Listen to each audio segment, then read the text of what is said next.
పథకాన్ని తీసుకురాసే విధంగా ఈరోజు కాంగ్రెస్ ప్రభుత్వం, రేవంత్ రెడ్డి ప్రభుత్వం ఈరోజు డిసిజన్ తీసుకోవడం చాలా దారుణం. ఎంతో ప్రతిష్టాత్మకంగా చేపట్టిన ఈ పథకం మన కేసీఆర్ ప్రభుత్వంలో ఎన్నో విధాలుగా ఆయన తిరిగి ఎన్నో గ్రామాలను తిరిగి పేదల యొక్క కష్టాన్ని చూసిన తర్వాత కళ్యాణ లక్ష్మి, షాదీ ముబారక్ అనే పథకాలను ప్రవేశపెట్టారు. అట్లాంటి ఒక మంచి పథకాన్ని ఈరోజు రద్దు చేయడం అనేది చాలా సిగ్గుచేటు.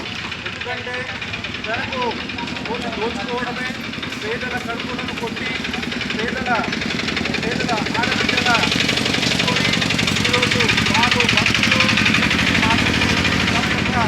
చేపట్టుకోవడానికి ఇలాంటి మంచి మంచి పథకాలను రద్దు చేస్తున్నారు. ఇది వెంటనే వెంటనే తిరస్కరించి వాళ్ళు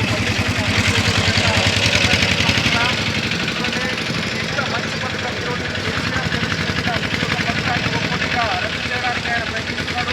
ఇది అత్యంత దారుణం.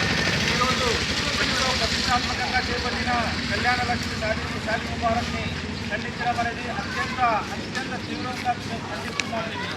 ఎందుకంటే ఈరోజు లక్ష రూపాయలు రావడం గతం పెట్టి అట్లాంటి ఒక మంచి పథకాన్ని రద్దు చేయడం అంటే చాలా నీచంగా ఆలోచిస్తున్నారు.